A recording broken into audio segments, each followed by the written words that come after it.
আসসালামু আলাইকুম, আমি ইশতিয়াক ইশরাক। আসছে অ্যালামনাই অ্যাসোসিয়েশনে কার্যনির্বাহী পরিষদ নির্বাচন 2025-এ সাহিত্য ও সংস্কৃতি বিষয়ক সম্পাদক পদে নির্বাচনে অংশগ্রহণ করছি। আমি কেন এই পদের জন্য দাঁড়ালাম? প্রশ্ন থাকতে পারে এটি। আমার অতীত অভিজ্ঞতা এবং আমার যে অভিজ্ঞতাগুলোকে কাজে লাগিয়ে আমি সামনের দিকে এগিয়ে নিতে পারবো, যে পদে দাঁড়ালে আমার মনে হয় আমি অ্যাসোসিয়েশনের জন্য ভালো কোনো কিছু উপহার দিতে পারবো, সেটি হচ্ছে এটি। এখন প্রশ্ন আসতে পারে আমি দাঁড়ালাম কেন, আমার উদ্দেশ্যটা কি? আমি হয়তোবা একজন সাধারণ সদস্য হিসেবে পরামর্শ দিতে পারতাম, কিন্তু আপনারা যদি আমাকে নির্বাচিত করেন সেক্ষেত্রে আমি সামনে থেকে নেতৃত্ব দিতে পারবো। আপনাদের সকলের পরামর্শ এক জায়গায় করে এমন কিছু করতে পারবো যেটা পরবর্তী জেনারেশনের জন্য একটি সংস্কৃতি বা একটা সাহিত্যের জগতের দ্বার আরও অনেক বেশি করে খুলে দিবে এবং সবার জন্য একটা সুযোগ থাকবে। এবার আসছি কি কি সুযোগ থাকছে। আমাকে আপনারা নির্বাচিত করলে সবার জন্য একটা কাজ করে যেতে চাই।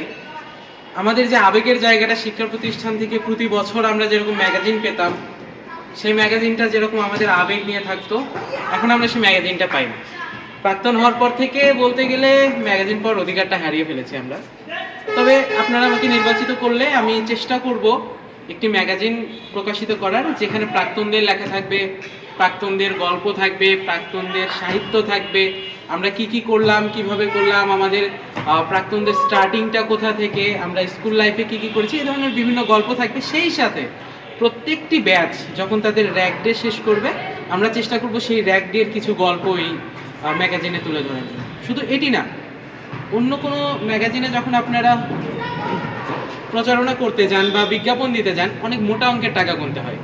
ব্যাটালিয়নের যারা প্রাক্তন আছেন, তারা যারা ব্যবসা করছেন বা ব্যবসার সাথে জড়িত আছেন, তারা চাইলে স্বল্প মূল্যে আমাদের এই ম্যাগাজিনে, অর্থাৎ প্রাক্তনদের সেই ম্যাগাজিনে বিজ্ঞাপন দিতে পারবেন, যেটি আপনার ব্যবসার প্রচার এবং প্রসারে সহায়ক ভূমিকা রাখবে।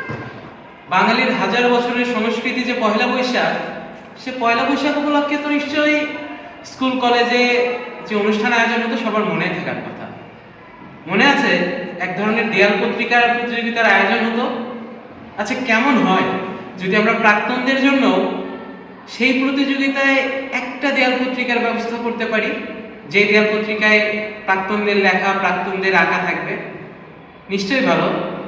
আপনারা যদি আমাকে নির্বাচিত করেন, আমি চেষ্টা করব ব্যাটালিয়নের প্রত্যেকটি সাংস্কৃতিক অনুষ্ঠানের সাথে প্রাক্তনদের কোনো না কোনো স্মৃতি বিজড়িত রাখা।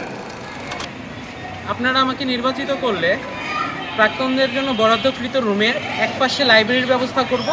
সেই সাথে প্রাক্তনরা যেন সাহিত্য চর্চা করতে পারে এবং তাদের স্মৃতিগুলোকে ধরে রাখতে পারে, এর জন্য একটি স্মৃতি কর্নার তৈরি করব।